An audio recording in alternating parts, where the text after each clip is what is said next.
What's up, everyone? It's me, your Solitary John Valencia, and welcome back to Chulation Diaries, a mega love shout out mga ka-Jeromantics all over the world. We are back for another reaction video for Jerome Ebardome para sa kanyang opening song, sa kanyang solo part sa Love Beyond Time concert, which is Can't Help Falling in Love. Oh my God, I'm so excited for this. I wanted to see how Jerome serenades all the Jeromantics in this concert na Love Beyond Time. But before we proceed, guys, if you're new to this channel, please don't forget to like our video and also subscribe to Truly Asia Diaries. So what are we waiting for?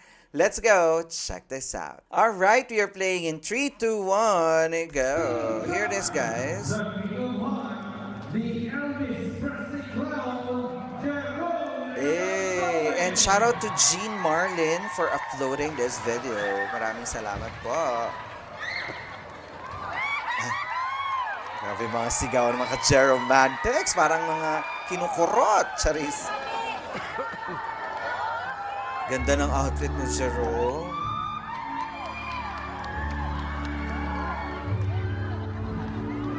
Oh my gosh. Woo!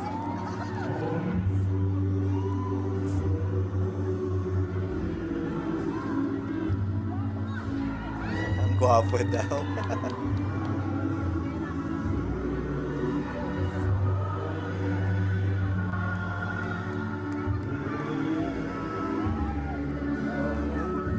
Ang smooth ng hagod ng isang Jerome. At totoo, ang pogi niya dito, guys. Grabe.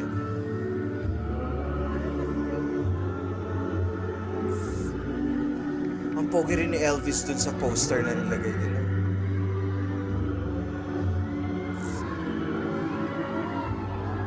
Grabe yung excitement ng mga ka-Jeromantics.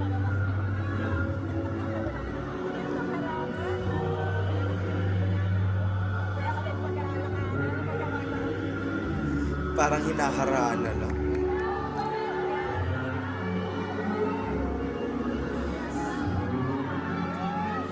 Grabe, pati yung paglakad niya, oh.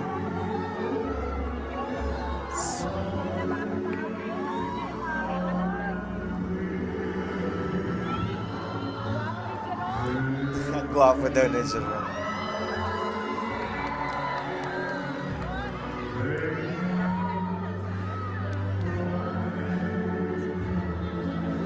Diba? Oh.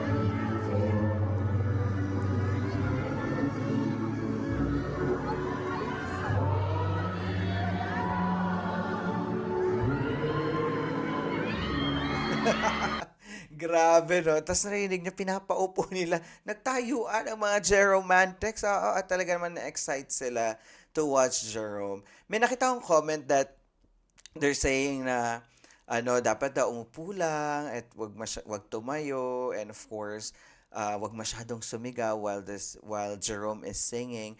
Pero hindi rin natin maiiwasan, guys, no? Because when you get excited to see your idol or the artist that you are supporting, you are so excited to see them, of course. And like, hindi naman natin maano yung mga ganong rules in terms of some of the concerts talaga bawal. Even the cell phone, guys. So, but of course, this is a celebration of Jerome. So, for me, it's okay.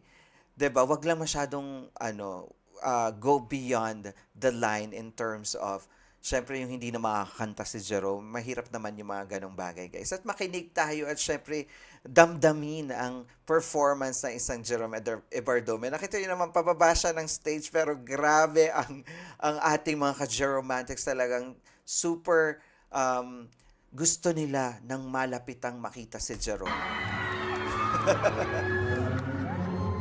Di ba? Ang ating mga mamis, mga ka-Jeromantics, oh.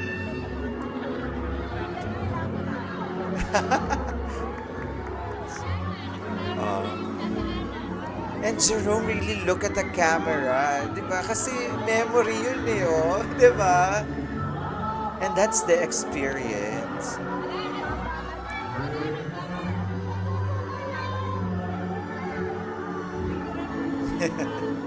And that smile of Jerome. Diba nagre-reklamo na iba?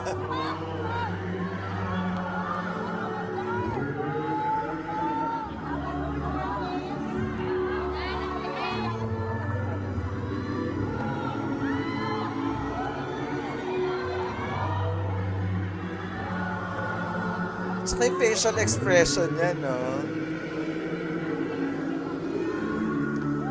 Hey! Oh my gosh! Grabe yun.